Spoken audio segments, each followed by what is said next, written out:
Okay, we're moving into geometry now. This is good stuff. Lots of people find that they like geometry better, or it comes more naturally because it's more hands-on and visual.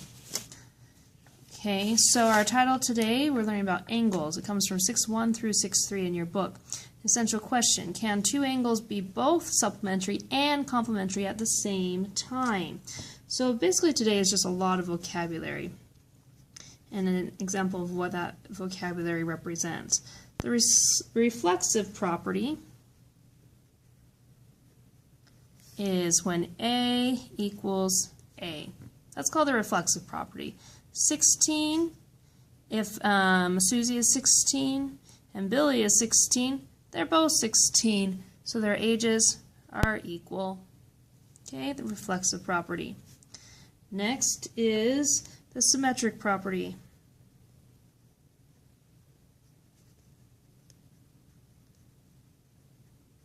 Symmetric property is if A equals B, then B equals A. If Billy is 16 and Susie is 16, then Susie's age equals Billy's age. And you might think, oh, well, that's dumb. Of course it does. Well, this is just the property that tells you can go both ways. If 16 equals 16, then guess what? 16 equals 16. They go both ways. Okay, the transitive property.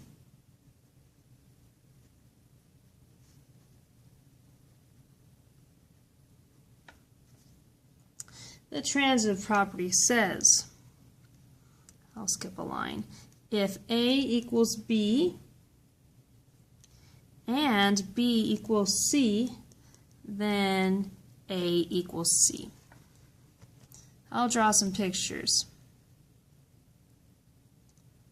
If Billy is the same age as Susie, there's lovely Susie, because they're both 16. And we know that Susie is the same age as, how about, oh, I guess it's a girl because I drew a skirt. Maria, if they are the same age, better give Maria some hair. We'll make her curly hair.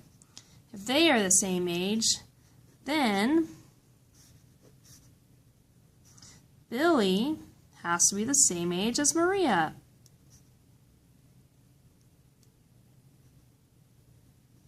Curly hair. Then Billy's age is the same as Maria. So it just follows the line. Okay? If Billy is the same age as Susie and Susie is the same age as Maria, then Billy is also the same age as Maria. That is a transitive property. Okay, now we're going to talk about some angles. We're going to draw lots of pictures. Vertical angles. Vertical angles happen when two lines intersect. Vertical angles are congruent. That's a special property of vertical angles. And the sign for congruent is an equal sign with an approximation symbol on top. Vertical angles are congruent. So vertical angles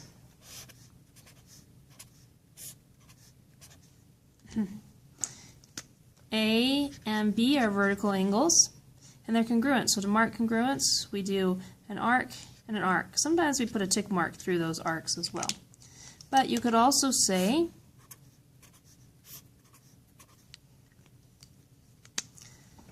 that C and D are congruent angles. So we could do a double arc to show those are congruent angles. Vertical angles are congruent. Next, supplementary and complementary. I bet you've heard of these before.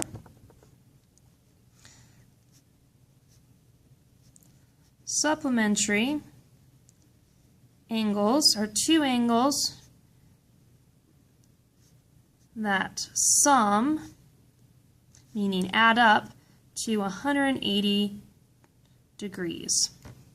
So for instance, a 45-degree angle plus 180 minus 45, 135-degree angle. If we add them up, they equal 180 degrees. So they are supplementary angles. Complementary angles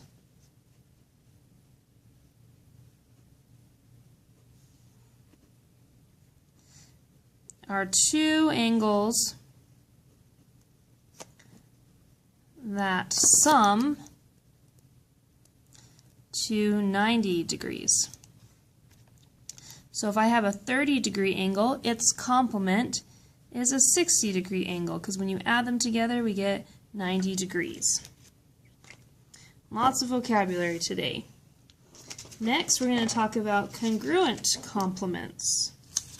And this one's another theorem that you might say, well, duh, of course, that's the way it is, because it just makes sense. Congruent complements theorem. Okay, here's the theorem. If two angles are complements,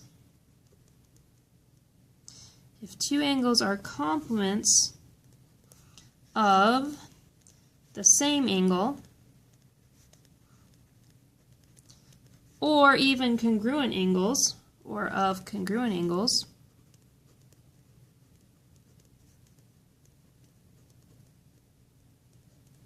then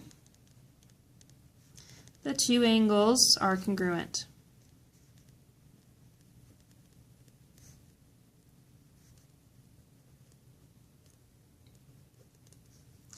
If two angles are complements of the same angle, or of congruent angles, then the two angles are congruent. So, for instance, if angle 1 and angle 2 are complements, I put too many bumps in complements. Sorry, my handwriting's bad. And angle 3 and angle 2 are complements, then angle 1 is congruent to angle 3. So let me draw those for you. This is angle 2.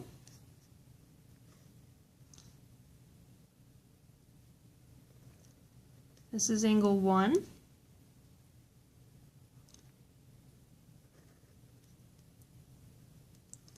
This is angle 3. So I just said, if 1 and 2 are complements, meaning these two add to 90 degrees, and 2 and 3 are complements, these two add to 90 degrees, then 1 is congruent to 3. And I didn't draw them very well, did I? I think this arm needs to come in just a little bit.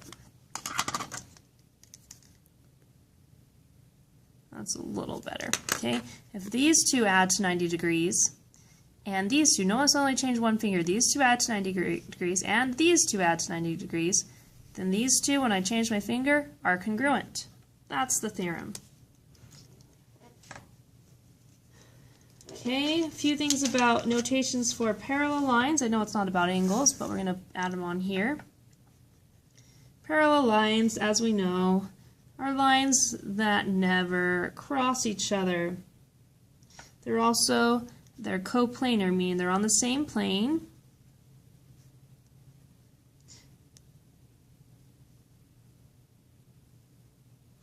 And they do not intersect.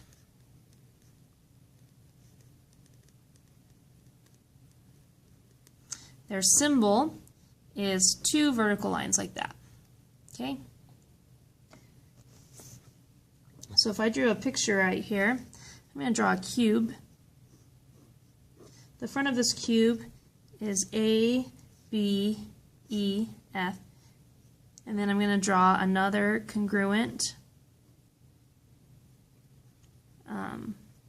square out there, and then just connect the corners. The back part of the cube is H in the bottom left, D, C, G, and F. Okay, so we have a bunch of parallel lines here. For instance, AE is parallel to BF. And one way we notate them parallel on a diagram is we put like these little arrows. Okay, so AE, the lines, we put line, is parallel to BF. That's how we would write that they're parallel. Now, there's tons of others in here. I'm not going to do all of them, but here's another option. AD is parallel to BC. AD, and you have to mark what it is, it's a line, is parallel to BC. That's how we mark parallel lines. From this diagram, we're also going to talk about skew lines. Skew lines are non-coplanar. They're also non-parallel and do not intersect.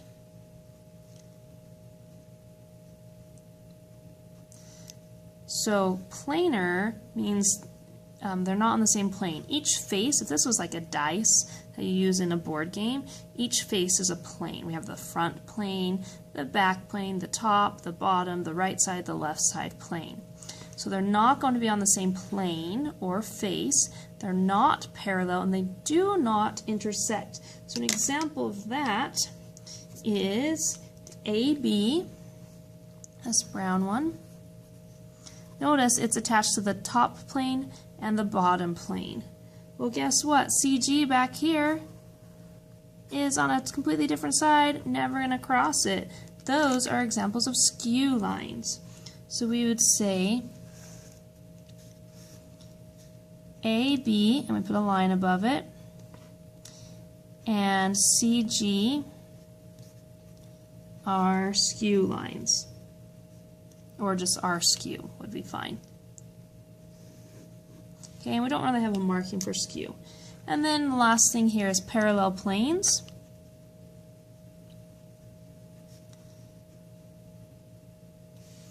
Okay, well, the front face is parallel with the back face, right? Or planes that do not intersect. Planes that do not intersect. So an example of that is plane of the front AB, FE, AB, FE is parallel, there's that symbol again, to plane HDCG. Okay, a couple more quick vocabulary with some pictures, and this is done.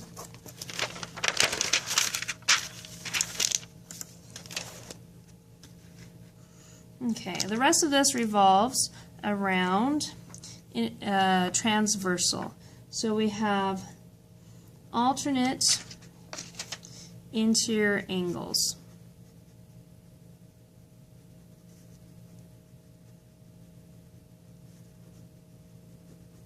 Alternate interior angles, these are all congruent, There's that congruent sign. They happen if I have two lines. Now they don't have to be parallel.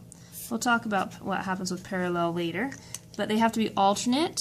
So for instance, this one, and they have to be inside.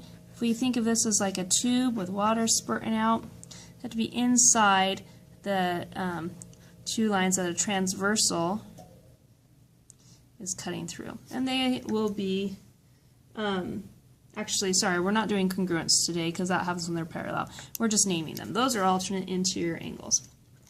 Then we have CIA, which are consecutive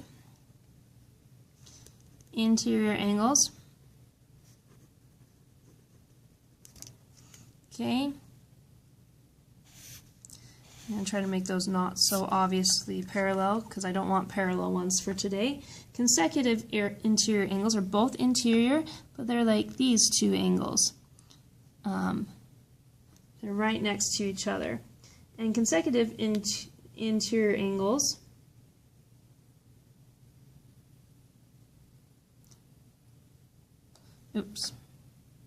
are like these two. They could also be these two. They could also be these two. They could also be these two. There's lots of them in there. Okay, then we have alternate, AEI, alternate exterior.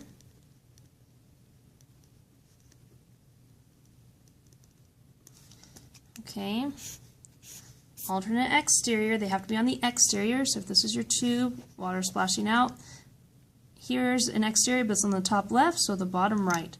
That would be the alternate exterior. And the last one I'm missing is CA, or corresponding angles.